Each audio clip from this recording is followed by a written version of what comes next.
Good afternoon and welcome to the Marion Minor Cook Athenaeum. Today we welcome William Kristol, founder and editor of the Weekly Standard. Mr. Kristol is also an author and a frequent contributor to other political news outlets.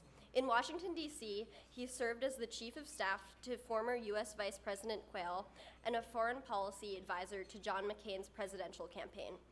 Earlier in his career, Mr. Kristol taught political philosophy and American politics at the University of Pennsylvania and Harvard's Kennedy School of Government. Through the Weekly Standard, he hosts Conversations with Bill Kristol, an online collection of videos and podcasts featuring his discussions with leading thinkers such as Harvey Mansfield, Newt Gingrich, and Charles Murray. His areas of expertise include foreign policy, constitutional law, and political philosophy. As the chairman of the board at the Salvatore Center here at Claremont, McKenna, Mr. Kristol has helped faculty and students enrich their studies of American constitutionalism and political philosophy. His visit today is sponsored by the Salvatore Center for Individual Freedom in the Modern World. As I must remind you, photography, audio, and video recording of any kind is prohibited. Please join me in welcoming William Kristol to the Athenaeum.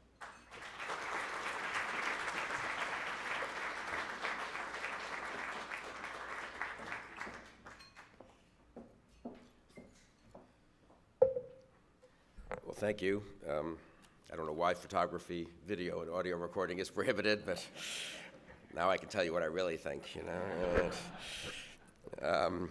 It's good to be here. It's good to be back at Claremont. It's really been I've been here many, many times over the years and have a very high regard for Claremont because it actually is a college that seeks to educate young men and women, which is not what all colleges and universities do these days. And it's a great pleasure to be associated with the Salvatore Center, which I think does its part to contribute to the excellence of education at Claremont.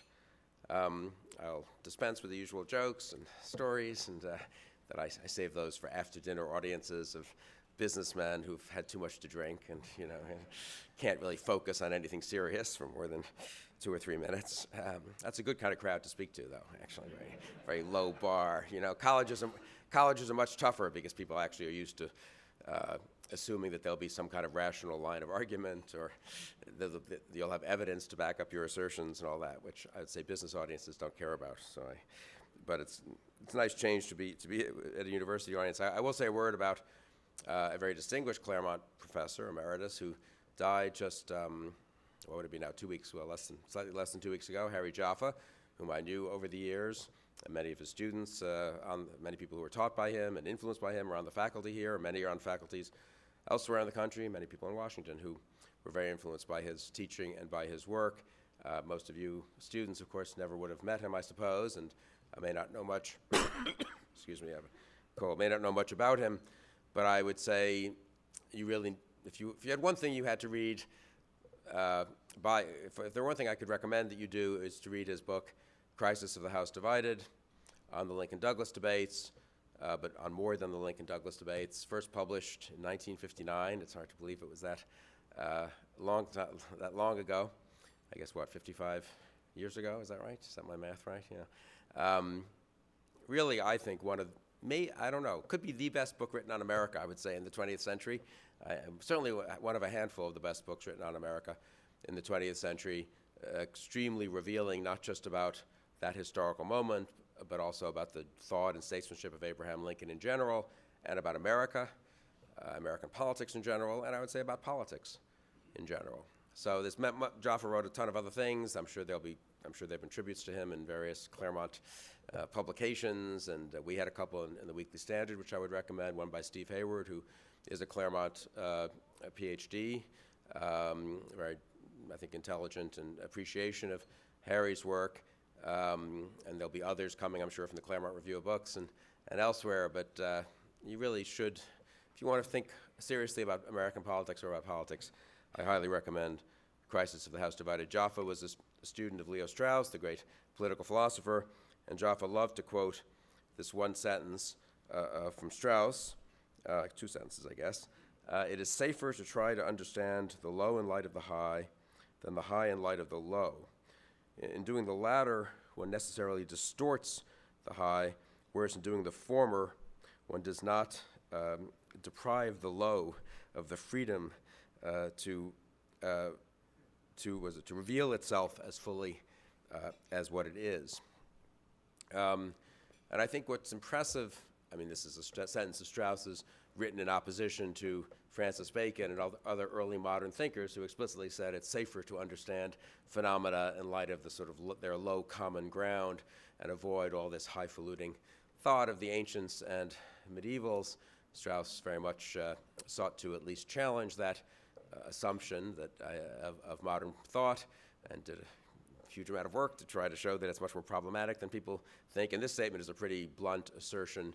I mean, taking on the moderns on their own grounds by saying, actually it's safer to understand the low in light of the high.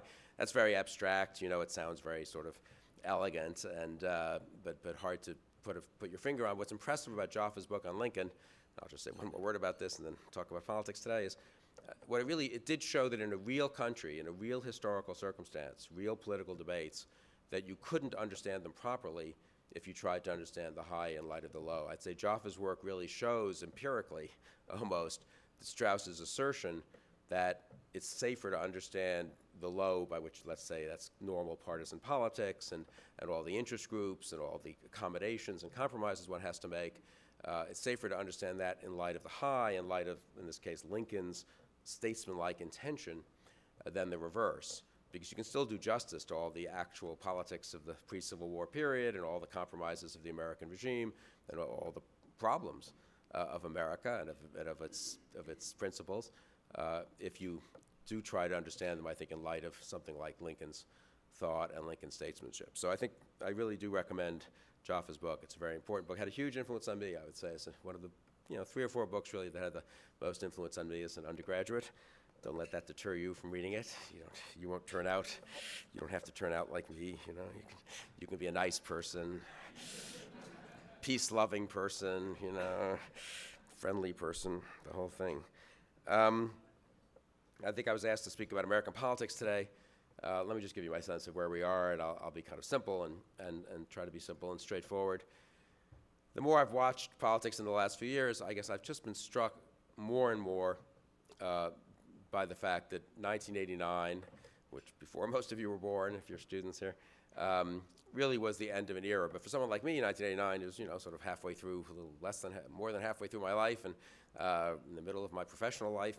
And one thinks that somehow politics from 1975 should be sort of similar from politics to 2005. But the end of the Cold War, really, I think historians would look back and say this was a big moment, obviously for the world, but also for American politics. And the more one tries to understand the current debates, understand the dynamics of American politics today, I'm struck in a way, how not very helpful it is to go back to the Cold War years, to the pre-1989 years. One mistake a lot of people make, I think, including a lot of conservatives like me, is somehow a nostalgia for pre-1989 American politics. It's not necessarily a mistake to be nostalgic, but it's a mistake to assume that one can act effectively, I think, on that nostalgia.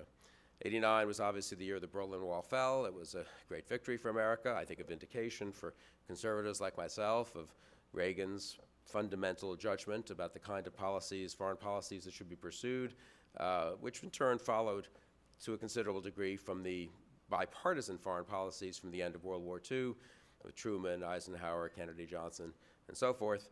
The Democratic Party had broken from that bipartisan consensus in the early 70s with McGovern. Reagan went back to it and in a way strengthened it, I would say, took it a little further with a challenge, the moral challenge to the Soviet Union and the practical challenge to the Soviet Union. And the Soviet Union fell. Well, the Berlin Wall fell in November 89. The Soviet Union actually collapsed on Christmas Day, 1991. One footnote, I would say, which is useful for people interested in studying politics, none of us expected it.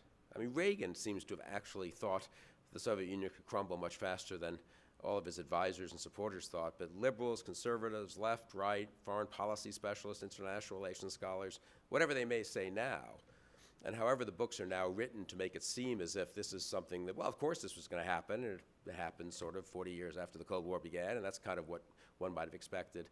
I just can't convey to you enough how much of a shock it was, and how little someone like me who came to Washington in 1985, I came mostly motivated to try to be part of the Reagan administration and fight the in my little way, help in the fight for conservative principles at home, to be sure, but really it was about defeating Soviet communism around the world, at least for me, and I think for most people of that generation.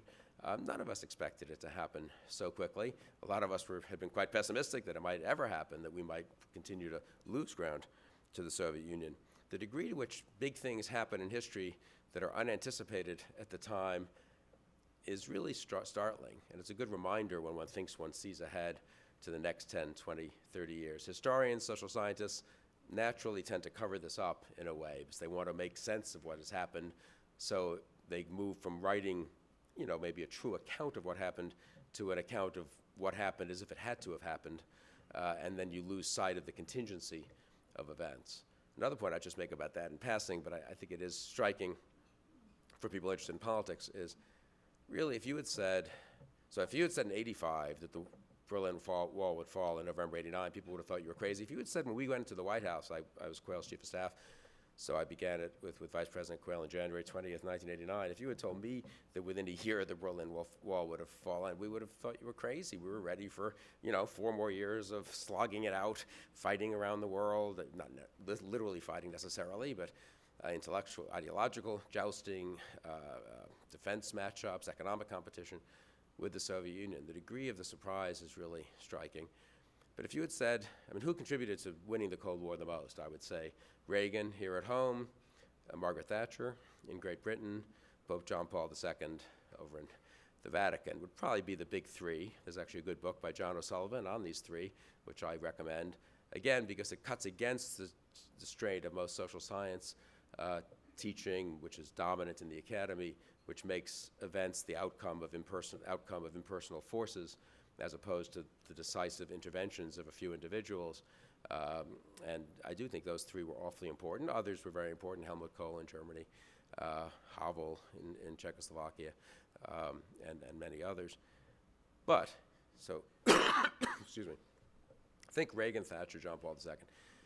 John Paul becomes Pope in, October, November, I think it is, 1978, after the sudden death of his predecessor after a month.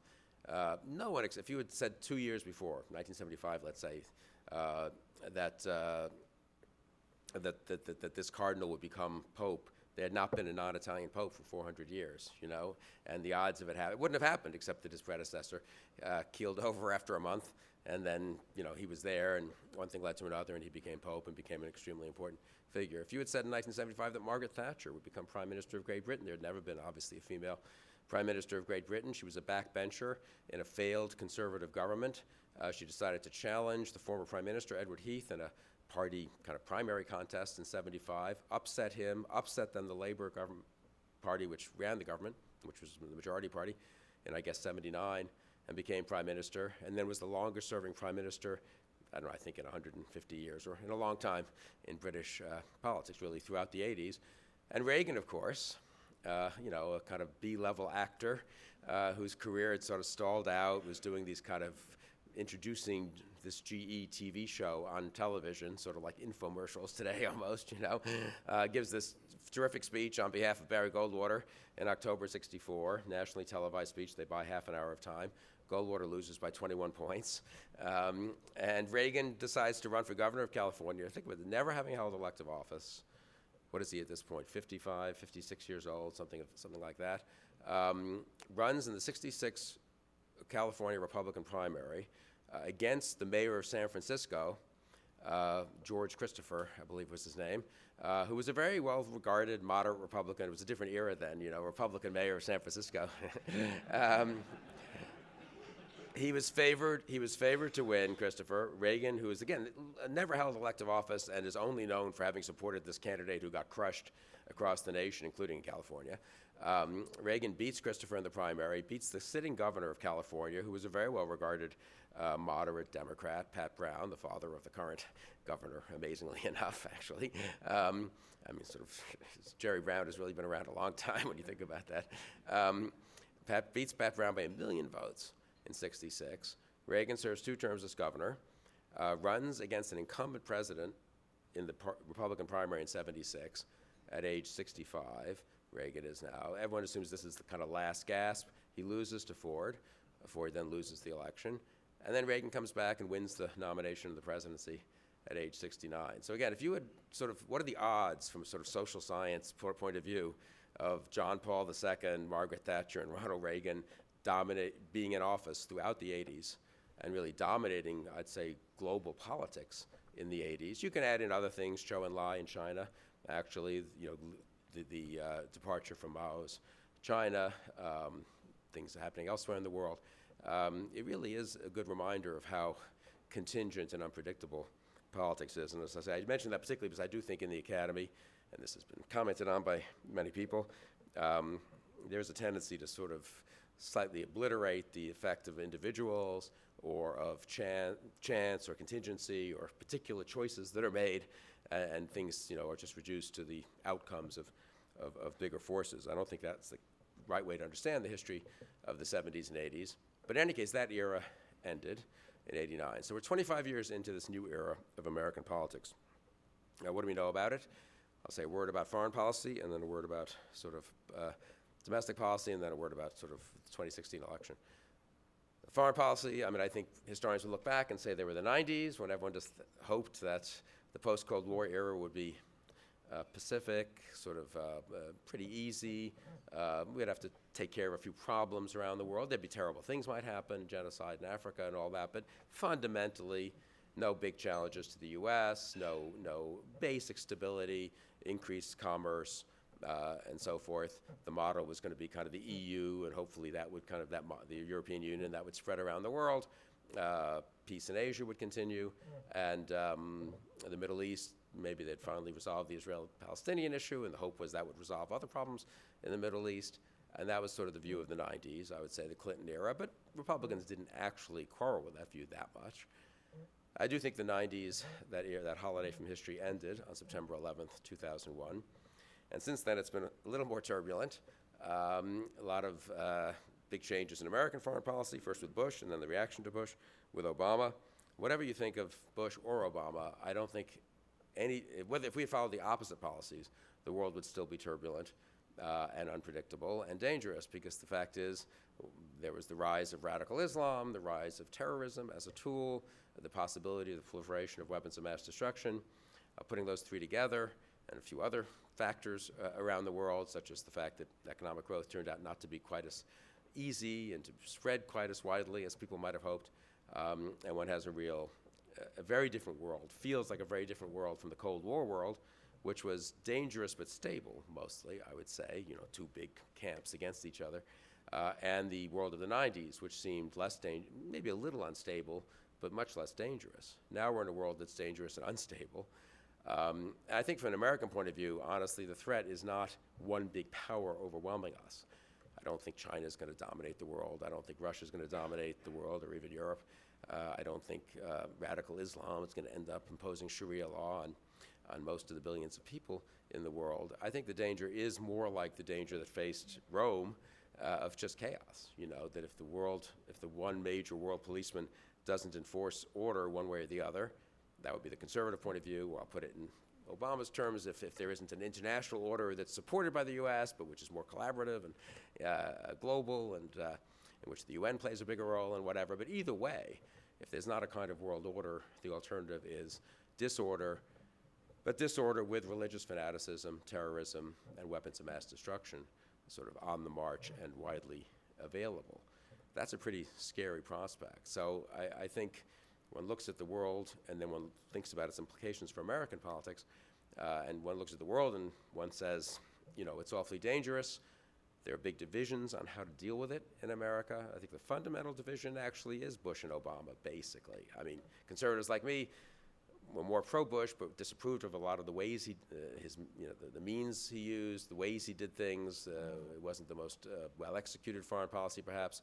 I suppose liberals will now say the same thing about Obama, that they would have done it better than he might have done it. But the truth is, the country does face, I think, a pretty fundamental choice in dealing with this dangerous world. No one denies that it's dangerous. So the question is it better dealt with the kind of caution, restraint, lack of the use of military force, hope for diplomatic solutions that President Obama has embraced, or is it better dealt with by the more forward-leaning policy of Bush, and that most Republicans and conservatives would endorse. I'm oversimplifying, obviously, but I think that's a pretty big debate in America, and it's unresolved. It's unresolved. You know, Bush won in '04, a referenda re-election, pretty close, but he still won, even though we hadn't found weapons of mass destruction in Iraq, because people kind of trusted him to deal with the world threat. But then he got clobbered in the midterms of '06. Obama won easily in 2008 against McCain, but then Obama in 2000, having gotten somewhat narrowly re-elected in 2012, he's gotten clobbered in the midterms of 2014, and I think it's a question which foreign policy prevails going forward. Presumably this will be a big issue in 2016. But it's really uncertain in a way it rarely was in the Cold War era or in the 90s. You know, in the 2000 election, which was the end of the 90s, Bush and Gore had 3 debates.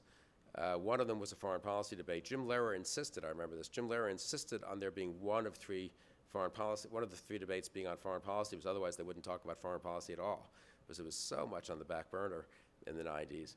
And the one foreign policy debate, if you go look at it, read the transcript, it's really kind of comical. They don't talk about it. They mostly agree.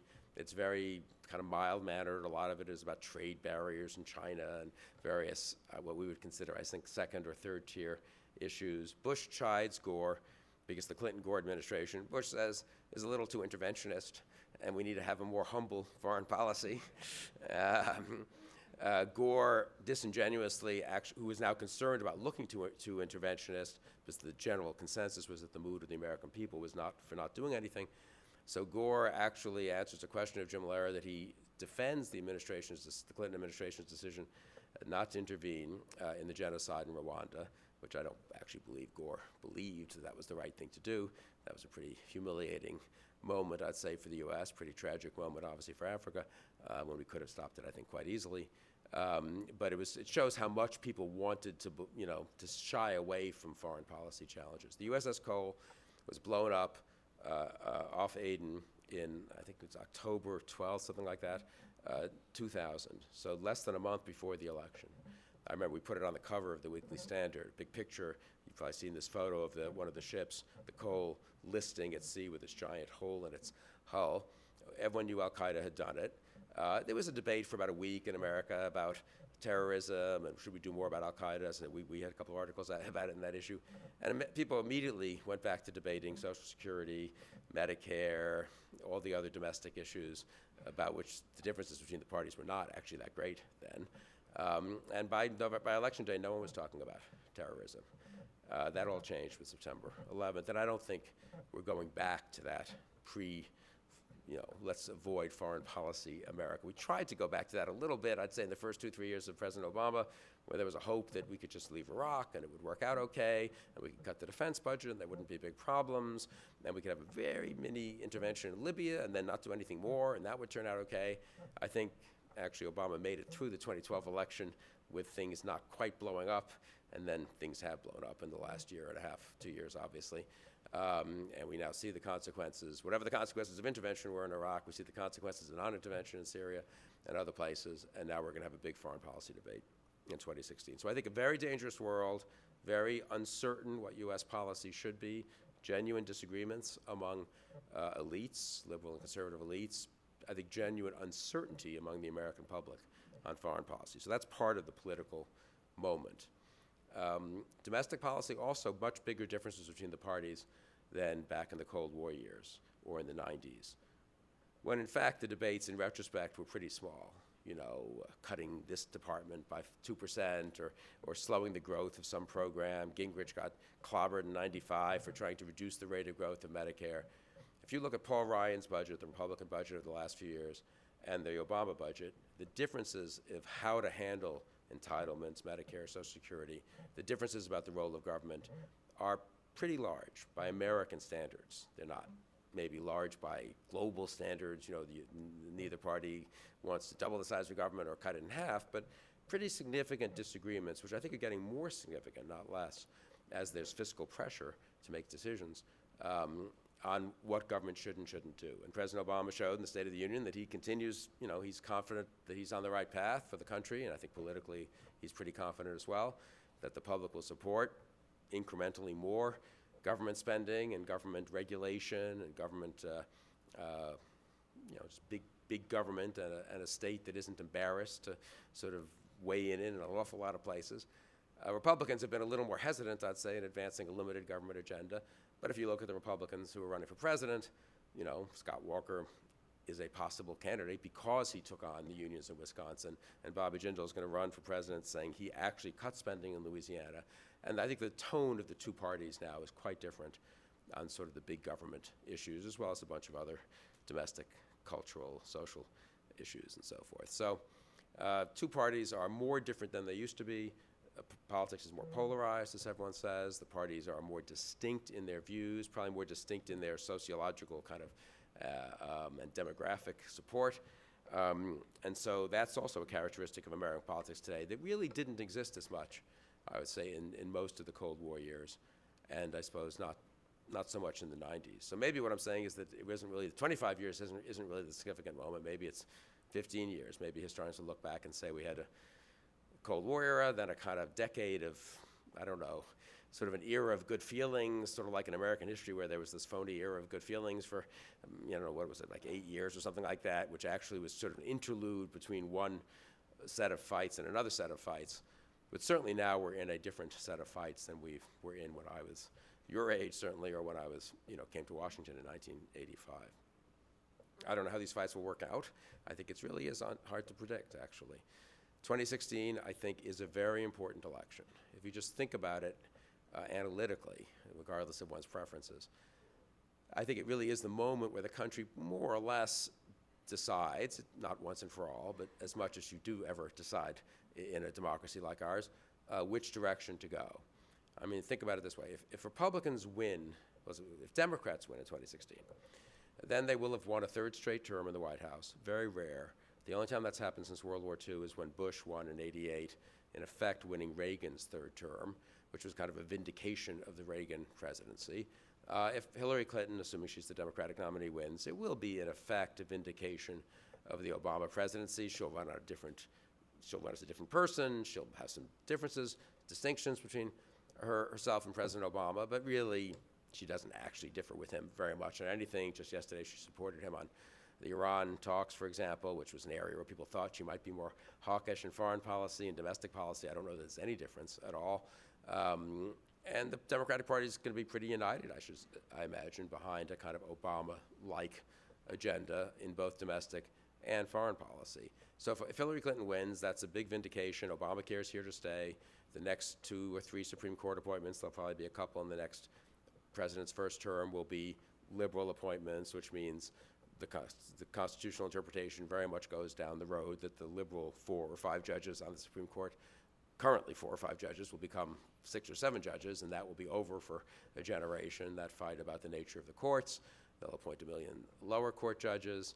I just think, generally speaking, the country will made a pretty big bet on liberal government at home, and on foreign policy be a little more ambiguous because Hillary Clinton seems a little more hawkish than President Obama. But still, I think it will be hard.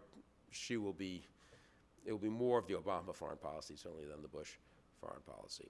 If Hillary Clinton wins, Democrats probably win back, either will come very close to or win back the Senate. They have a much better field to fight on in 2016. With a presidential turnout and a Democratic victory, you've got to think Democrats will win states like Illinois, maybe Pennsylvania, New Hampshire, states they lost in 2010. They'll pick up some seats in the House. They probably wouldn't win it back, but it would be a pretty big mandate. It would be pretty hard for John Boehner, I guess he probably would step down, but whoever his successor would be as Speaker of the House, to suddenly resist, I think, very aggressively, at least for the first few months, what a new President Clinton elected. If she wins, Obama would have won twice with a majority of the vote, then Clinton would win, presumably with a majority of the vote. Pretty hard for conservatives to say, well, that's, they don't have a mandate for what they want to do. If Republicans were to win, then it would be more like the normal cycle of 8 years in and then your party loses. But if a Republican president wins, remember, Republicans will certainly keep control of the House. If a Republican wins in 2016, they'll probably keep control of the Senate. I mean, there presumably be enough coattails on the ticket, from the top of the ticket, that you wouldn't lose more than 4 seats. And they have 54 senators. The vice president would break a tie, so they'd have to lose 5. I don't think any party has ever taken over the White House and lost 5 Senate seats, so they probably would be safe in the Senate. with a narrow margin maybe, safe in the House, you'd have a Republican president, Republican Congress.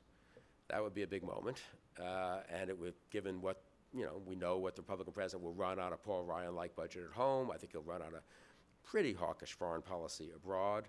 I'm a little bit of a skeptic that the Rand Paul wing of the Republican Party really represents a very big chunk of the party. And suddenly the country goes in a pretty different direction from what President Obama wants. President Obama looks like an interlude, first African-American president, compelling campaigner, but at the end of the day, I think historians would look back and say, guy who won 52% of the vote in the middle of a horrible recession, which discredited the Bush administration and damaged McCain badly, won 51% of the vote against a pretty bad candidate, Mitt Romney in 2012, lost both of his midterm elections. The history would look very different looking backwards after a Republican victory in 2016. And then I think conservatives would have a chance to really try to govern and move things in the direction that conservatives like me would like. So 2016 is an unusual election, a little more of a fork in the road than your typical election, which is usually more of a mixed bag. If it's the re-election of a president, it's usually just a referendum on him, and so if the country's in decent shape, he tends to win. If it's an open seat election, often voters split their judgment, though, and elect a president of one party and a Congress of another. That's less likely, I think, in this case, especially because it would be a third-term victory for the Democrats. So 2016, I think, is a very big deal. So you're all eligible to vote, I guess, in 2016. I guess it'll be the first vote in a presidential election for some of you, second, I guess, for a lot of you. It's really, if you believe in politics, if you believe in the country should go one way or the other, it's a very good election to be involved in, actually, because it is a rare, a lot of elections come and go. I've been involved in some of them. They're very exciting when you're in the middle of them. You think they're very important, live or die elections, but not that many of them really are fundamental. And I would say 1980 probably was the one of my adult lifetime that seemed like the biggest choice for the country, Reagan against Carter. And I think 2016 is probably now the next one like that. So I think it's an interesting time to be watching American politics, an interesting time to be involved. In terms of, I'll say just a word about the candidates, since everyone's interested in that. It does matter who the candidates are. It's the reversal of the usual pattern. The usual pattern is the Republicans have a front runner.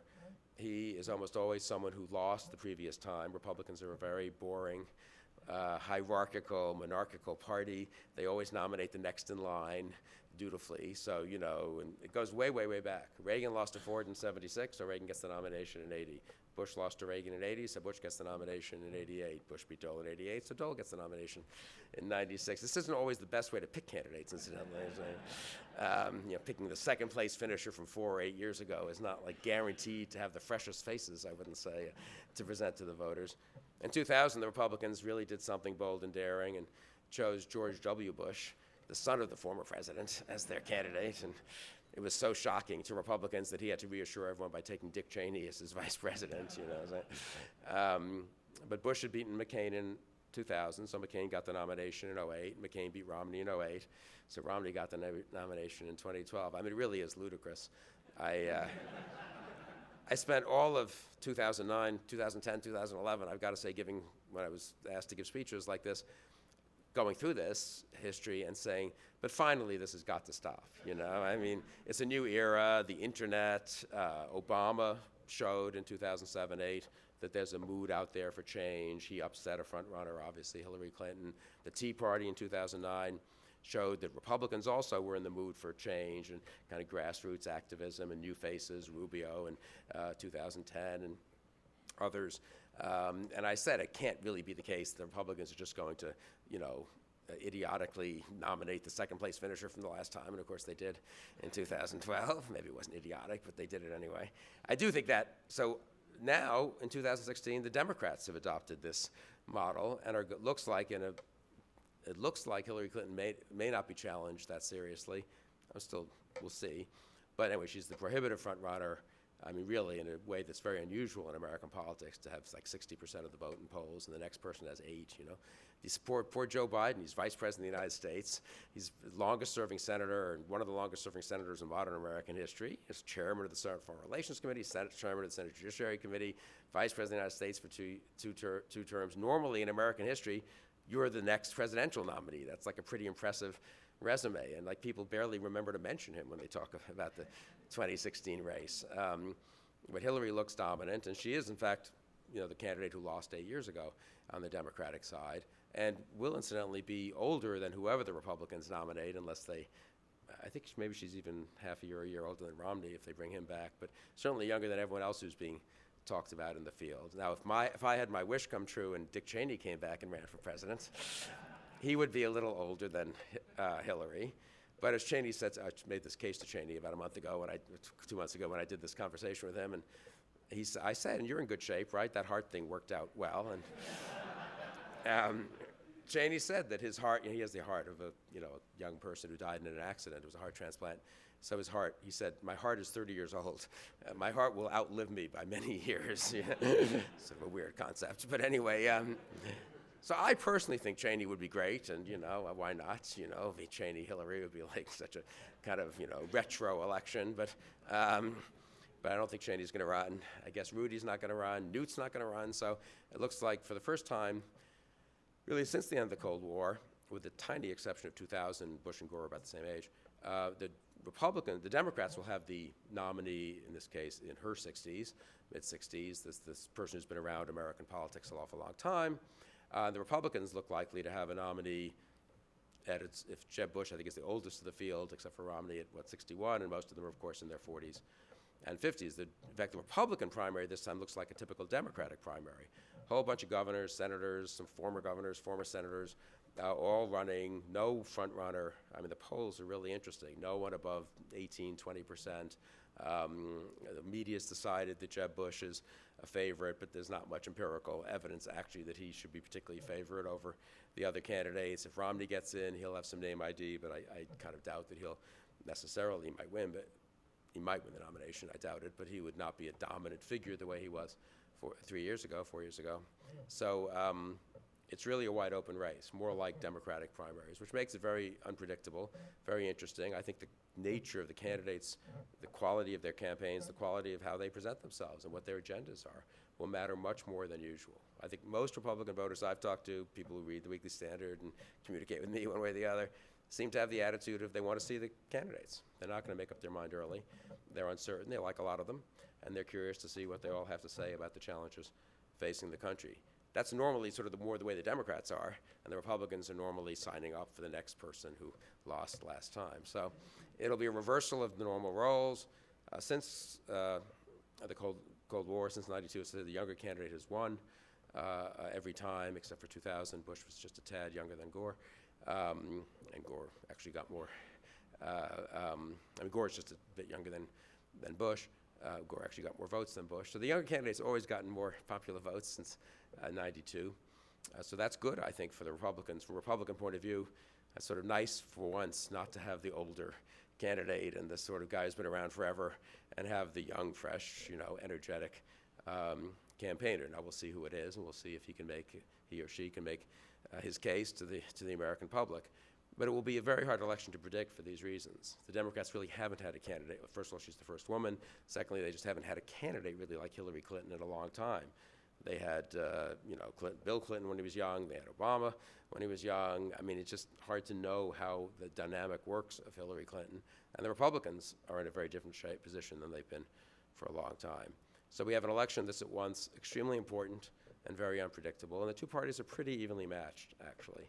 Democrats have a slight edge, if you just do the math, sort of in the Electoral College, probably, all things being equal. But the historical pattern of throwing a party out after 8 years in the White House is strong enough that I should think that kind of evens out the playing field. So I think, honestly, it's sort of a 50-50 proposition at this point. So it's an exciting time to be following politics. Very important election, a lot at stake, big differences between the parties, domestic and foreign policy very much in play. I think this will be more of a foreign policy election in 2016 than certainly 2012 was. Supreme Court at stake, so there'll be a debate about constitutional government as well, economic policy, pretty big differences between the parties, the world in chaos, and who knows what will happen over the next 2 years. An important election, an unpredictable election, and a good time to be studying politics, as I guess many of you are here at Claremont. And a good time, as I say, I encourage you to be involved if you wish to be. So I think it'll be an interesting and important election. Well, let me stop there, and comments, questions, objections? question, please raise your hand, and either Henrietta or I will come by with a microphone. As always, preference goes to students.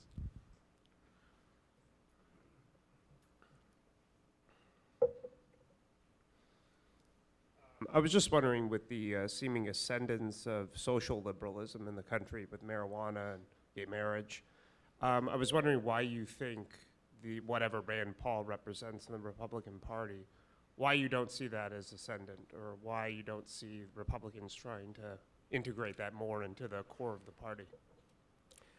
I mean, I think it's possible that Republicans will have a somewhat more libertarian, if that's the right way to say it, point of view on some of those issues.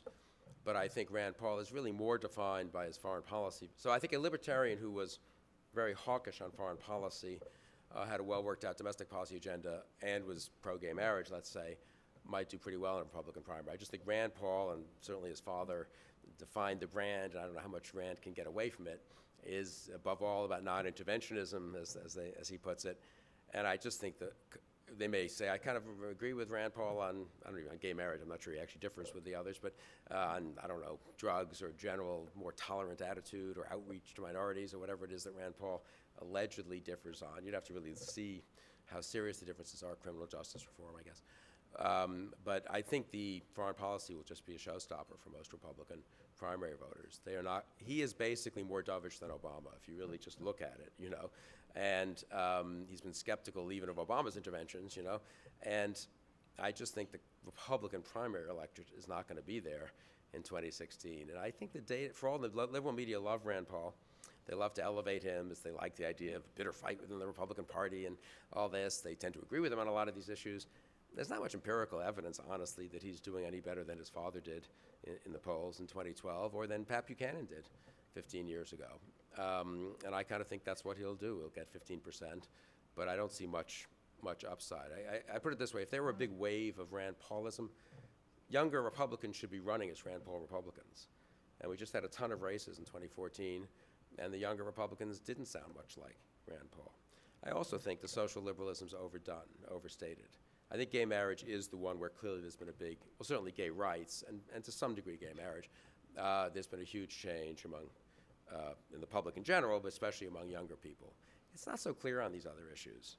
I would say both on merits, and I would even say on the politics, I prefer to be against drug legalization than for it. Let's just see what things are like in Denver in 5 years or 2 years even, and whether they think this was a great experiment to have much stronger pot than was available in my day, certainly, being sold with alleged restrictions on the sale to minors, which aren't enforced very well, and what happens in neighboring states. I mean, this is very much of an untested proposition. Let's see on criminal justice reform, you know. Everyone, Ferguson, oh my God, the police are too militarized, you know, and this terrible thing.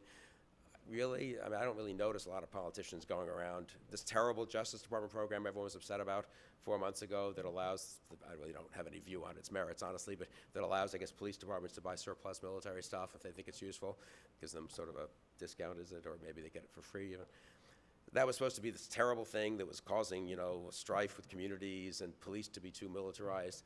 I don't know, did President Obama call for getting rid of that program in the State of the Union? You know, I missed that. Did he call for massive criminal justice reform? Did he say that it's terrible that we have this many people locked up in prison? I think the actual public sentiment on this, after the last few months, is more, if anything, pro-law and order than pro sort of libertarian criminal justice reform.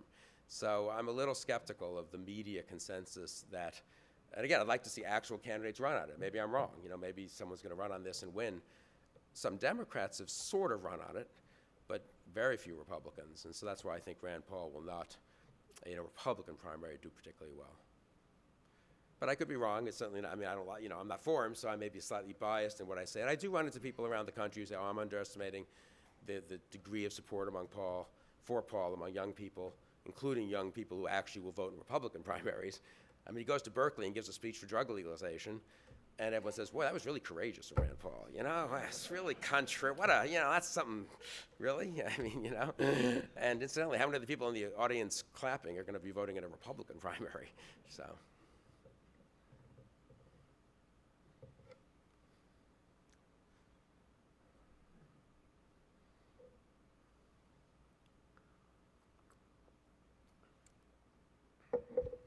Hi, how has, in your experience, the age of the internet reformed the political world as far as candidates, media, scandals, etc.? Well, there were good scandals before the internet, so yeah.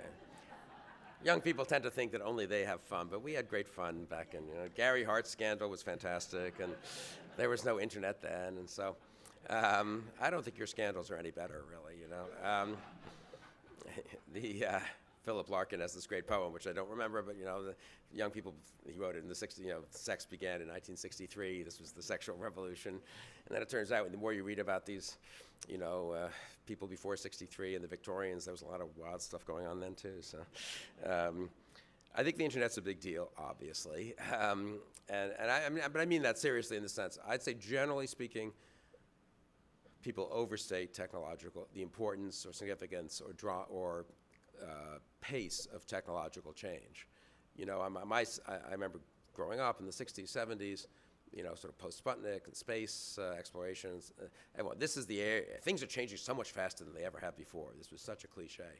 And I remember once thinking, I think I may have said this in a class actually, I don't know, is that really true? I mean, and I'd say it hasn't been true for the last 50 years. This room looks the way it did. It doesn't look that different, and the classrooms you study in, and the dorms you live in, and the planes you fly to get here, and the cars you drive in aren't that different, actually, from when I went to college, right? I mean, in a way, Peter Thiel makes this point. A lot of, technological change seems to have slowed down compared to my grandparents' generation, I would say. Imagine being born in an era that didn't have automobiles, airplanes, the telephone, radio, or television, and well within your lifetime, I'm not talking about some 90-year lifetime, within 50 years, having all those things widely in place. That is a huge change, Winston Churchill saw much more technological change in his life than I have in mine. But I think the internet is an exception, and I do think that is a huge change in communications, the combination of the internet and the personal computer and now the mobile device and the ubiquity of everything of information. It's very unpredictable how the effects of the change. And generally speaking, history suggests that people get these things wrong. People think a change will have one effect, and then it has the other. So for a while, everyone thought, for example, in the 40s, 50s, 60s, that modern technology, which by our standards was kind of primitive, but spying and eavesdropping and monitoring of people type technology was going to lead to the strengthened police states. It made possible totalitarianism. It made possible Orwell in 1984, right? And then once the Soviet Union fell, everyone decided, well, modern technology made it harder to have dictatorships because of fax machines. This was even pre-internet, and getting information couldn't be kept out of closed societies, so it was harder to maintain rule, dominance in a closed society, and that became, I'd say, by the mid-90s, everyone was for open societies, technology. These dictatorships are doomed. Now it turns out that, dictatorships seem to do okay. China is developing okay economically, and they're not relaxing their control. If anything, the opposite, I would say. Putin is, dominating Russia and invading neighboring countries. He didn't get the memo that that's not consistent with 21st century developments. Radical Islam, a lot of those people didn't get the memo that you're not supposed to be a brutal religious fanatic if you use the internet. And guess what? They use the internet, right?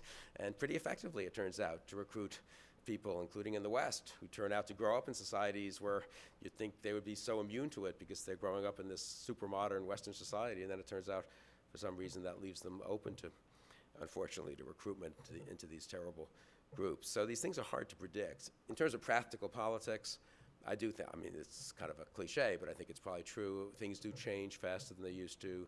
I think people can rise faster and fall faster than they used to. I'm just so struck how wrong. I always try to be contrarian, partly just because it's my nature, I think, but partly because it turned out over the years that conventional wisdom is wrong so often. People do take a snapshot and think that's the way things are going to be for the next 6, 12 months. And that was always probably wrong, but even back in the old days, things could go up and down pretty fast, but I think now it's even more incorrect. Government shutdown, October 2013. Oh my God, they've destroyed the chances of the Republican Party. They'll never win any seats in 2014. It's a disaster, really? Did that end up hurting the Republicans much in 2014? I don't think so. But a lot of things happened between October 2013 and November 2014. It's very important to remember that about politics now. It's January 2015. A lot will happen in the next year. We'll learn stuff about candidates. Things will happen in the world. I didn't think people get sick, whatever, so you should take everything I said about 2016 for that reason with a few grains of salt. But so I guess I have the kind of conventional view. I do think it's, on the whole, decentralized power. I'm generally, unlike a lot of my conservative friends, a defender of the internet, the blogosphere, Twitter sphere, all those things. I think the biggest change for me, just say personally in Washington, looking at it from when I came in '85, the dominance of the mass media was great when there were only really 3 or 4 or 5 national newspapers, 3 national television networks, and that was it. That was it. So what went out, what was in the Times, and the Journal didn't even have that much political news then, what was in the New York Times especially, but also the Washington Post, LA Times, 1 or 2 other papers, what was on the 3 networks, that was the news that people got. Now, of course, it seems ludicrous, right? When I tell college students, and when I went to college, you couldn't go online to read whatever columnist you wanted to read different magazines, to read different points of view, to read controversies. There was no such thing, obviously. There weren't 3 different cable news networks, so you could watch the people you liked and watch debates if you wanted. There wasn't talk radio. I mean, the degree of decentralization of information is very great. I think on the whole, that's a healthy thing. It has its own craziness, obviously, and bad information gets out there. But I think it gets corrected more than it used to. And I don't think, contrary to some other people, that it leads to a more irresponsible politics. Joe McCarthy, George Wallace, all kinds of things we probably deplore, that happened before the internet.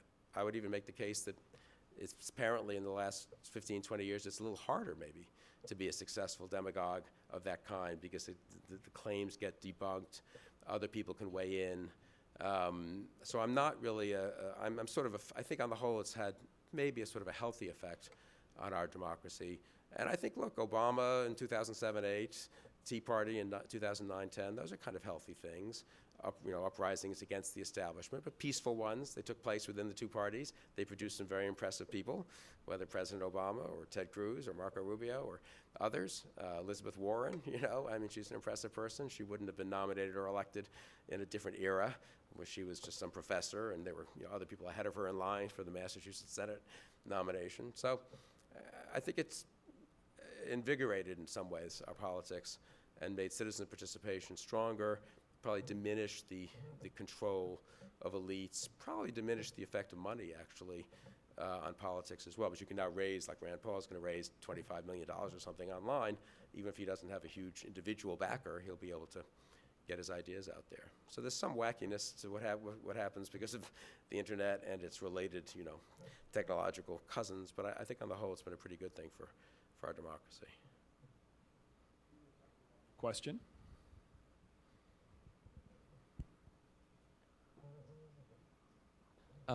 Thank you for coming. I really enjoyed your talk. I just want to know why you think 2016 is shaping up to be a foreign policy election, rather than the last 2 midterm elections have really been referendums on Obamacare. 2012 really couldn't be because Romney didn't and couldn't really run on that. And if it is shaping up to be a foreign policy election, who on the Republican bench stands the best shot? It seems like there's a lot of governors who are more concerned with domestic policy than foreign policy. Yeah, I think it'll be a foreign policy election just because the world is so evidently dangerous, and certainly we conservatives think President Obama's assumptions about foreign policy have been disproved. Obviously, people on the other side will say, no, Bush's interventions caused a lot of this trouble in the first place, and we'll have to have that argument in 2016. Hillary Clinton, assuming she's the Democratic nominee, which I put a caveat on for all the reasons I just said, these things can change. A lot of other people were thought to be inevitable nominees 2 years out and weren't. Gary Hart in '88, John Glenn in '84. But still, if Hillary Clinton's the nominee, she will have been Secretary of State from President Obama for 4 years. So it's a question of replacing Obama. His foreign policy now looks very problematic. I think Obamacare will be a big issue. I think the Supreme Court could be an issue. I think other economic policy will be an issue. Unless there's a terrible recession or something, though, you sort of end up arguing about faster growth rather than slower growth, less intrusive health care rather than more intrusive. They tend to be a little more questions of degree in a sense, whereas the foreign policy debate's almost a question of worldviews, And again, I just think the world is not likely to get more stable. Things aren't, unfortunately, likely to get better over the next 2 years. So think about the news for the last 15, 16 months, and then just think of that going on for another 15, 16, 18, 20 months. until November of 16, and I think that's the world. I mean, who knows? But I think that's the world we'll be looking at. So I think it just is going to be more evidently important. I mean, when you think about it, we had 2000 was not foreign policy. 04 was, I think, a referendum to some degree on Bush. 2008 was kind of foreign policy. That certainly is what gave Obama his prominence. He won the Democratic primary because of foreign policy. He had opposed the war in Iraq, and Hillary Clinton had voted for it, as had the other candidates running. But in the general election, there was a clear choice between Obama and McCain. We had such a massive financial crisis in 2015 that it probably tipped the election decisively to Obama, and actually foreign policy weirdly wasn't quite discussed as much as it might have been. But then 2012, as you say, Romney didn't really engage on it. And to be fair, a lot of the consequences of Obama's foreign policy weren't clear. He had increased troops in Afghanistan. That was sort of, it had been moderately successful, that surge. He had pulled out of Iraq, but it hadn't fallen apart yet. ISIS didn't exist yet. Obama famously said as late as January 2014 that ISIS is just the JV. You know, if it was a community college basketball team, I think he said, puts on Lakers uniforms, it doesn't mean that they're the Lakers. And that was his attitude. And it wasn't just him. I mean, that was his administration and a lot of the foreign policy professionals towards something like ISIS as late as recently as a year ago. I do think the consequences have really, in the last year and a half, Libya, half-hearted intervention, didn't follow up. One vaguely had the sense in late 2012 that it was kind of in bad shape, but one didn't really, know, and it was not very obvious, unless you were really following it closely. Now it's sort of obvious that the place is like a breeding ground for terrorists. So the whole thing, I think, is just more, it's just going to be more front and center. On the Republican side, I think there will have to be a big discussion. Now, Fran Paul might provoke a discussion about foreign policy, and I think it would be good if he did, actually. No Republican has obvious credentials, except for the ones who won't run, like Cheney, and in foreign policy. Almost by definition, when your party's been out of power for 8 years, unless you're going to run a former vice president like Nixon in '68, or a former Secretary of State, or maybe a senator who was, chairman of foreign relations, you're never going to have someone who has foreign policy experience. Because what is that? How do you get experience? You haven't been running the government. So I think there'll be a lot of candidates who don't have much experience, but I'm not sure that voters care that much about the experience, and I'm not sure that they should care that much. There's not much correlation between foreign policy experience and successful or unsuccessful foreign policies. What did Reagan really? He'd never run a foreign policy, obviously, until 1980. He'd been interested in foreign policy for quite a while, had spoken about it for quite a while, was knowledgeable about it, and that, I think, is the test. I think if Scott Walker called me up, and I know Scott Walker a little, if he called me up tomorrow and said, what do I have to do? I would say really study up on foreign policy, give some really serious speeches, and not just speeches, but be really familiar with it, and show that you think it really matters a lot. I think a candidate who has the attitude of, I've done some stupid polls. They show, of course, that American people, if asked what they care about most, say, well, I care about, having a paycheck, and I'd like my family to be a little better off than they were a few years ago, and I'd like my kids to have a good shot at getting a good job. Of course, everyone says that, unless you're literally in, World War II. But it doesn't mean that voters won't understand that foreign policy is a very important criterion for the next president, a key part of his job or her job.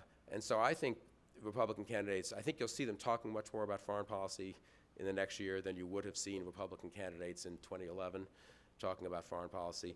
I don't think being a senator is that big an advantage over being a governor, or being Jeb Bush, because your last name is Bush, is a big advantage over being someone, Scott Walker or Bobby Jindal. I just think it's an interesting test for which of them can sort of get up to speed, and it really can. Reagan, it's really fantastic. This is where the Cold War was different. I went back and looked at the Reagan-Carter presidential debate, one debate in that year. Carter didn't want to debate Reagan. Reagan had to try to force him to debate. And so Reagan actually debated the third-party candidate, John Anderson, without Carter. Kind of amazing, in early October. Did quite well, actually. Finally, Carter realized the election was beginning to slip away, agreed to debate Reagan 8 days before Election Day. It's kind of interesting. Right at the end of the campaign, very dramatic, one debate. And Monday night before, so 8 days before the Tuesday election, in late October of 1980. And I went back and looked at the transcript, actually not for this reason, but I was interested in something else. I can't remember what it was. The amount of course, there's a huge foreign policy debate on Soviet invasion of Afghanistan, the Iranian hostages, missile arms control treaties. The detailed knowledge that Reagan had of arms control and of what had happened in Iran, and the detailed knowledge Carter had, obviously, is really astounding. And I do think I think voters will think, you know, if you want to be president of the United States, fine, you should have your health care policy, you should have your economic policy, but a lot of that, frankly, you can hire very good, you know, experts, and they'll help you devise one consistent with your principles. Foreign policy really is you in the Oval Office having to make an awful lot of tough decisions, and we'd like to know kind of how you would make them and who you would look to and what your general principles would be, and are you ready for that job. So I do think I just think it'll be really central in a way that it maybe hasn't been. I guess it was sort of in 2004. In 92, when I worked, I'll close with this, when I worked in the first George H.W. Bush administration, I remember in 91 being in a meeting in the White House, and I was always pessimistic, so I was worried that we were going to lose. I thought the economy was bad. I thought we didn't look like we looked out of touch. And I remember one of the senior Bush people, who was, I at the time was, you know, late 30s, he was in his 60s, you know, saying, Bill, look, the president has done such a great job in winning the Cold War, kicking Saddam out of Kuwait. That's what voters care about. They're going to reward the president. They always reward a president who's got a successful foreign policy. They did with Nixon in 72, got us out of Vietnam, it seemed at the time, without a disaster. Eisenhower in 56, so forth. And Reagan in 84. And so, of course, that's the key. That's how presidents are judged. Everyone knows the business cycle goes up and down. The federal government doesn't control education. Healthcare is complicated. And I remember saying, I don't know, maybe with the end of the Cold War, ironically, Reagan and Bush won the Cold War, and the voters immediately decided, well, thank you, that was very nice. And now would like someone who would focus on domestic policy, and that's what happened. And Clinton brilliantly saw that in 92. He still, incidentally, gave some major foreign policy speeches, covered himself in foreign policy, selected Al Gore as his vice president, who had voted for the Gulf War, so he was more hawkish than a McGovern Democrat. But it was a domestic policy election. They really all have been since 92, with a partial exception, I would say, of 2004. I think 2016 really could be more like those elections back in 1980 and 1972, when people had the sense that the next president's going to make very fundamental decisions that will either hopefully make the world somewhat safer and friendlier to us, and support our allies and our friends around the world, or conceivably, unfortunately, let the world, you know, let there be a nuclear arms race in the Middle East, and let radical Islam go further on the march, and let the order in Eastern Europe collapse under Putin's assault, and so forth. So I do think, I'm pretty convinced it'll be a big foreign policy election, but these things are always unpredictable, and maybe we'll have all kinds of domestic crises that will overwhelm the foreign policy stuff. I just think if you look at the world, it's hard to believe that that's not going to be on voters' minds pretty much first of all, or at least as much as domestic policy in 2016. Thank you.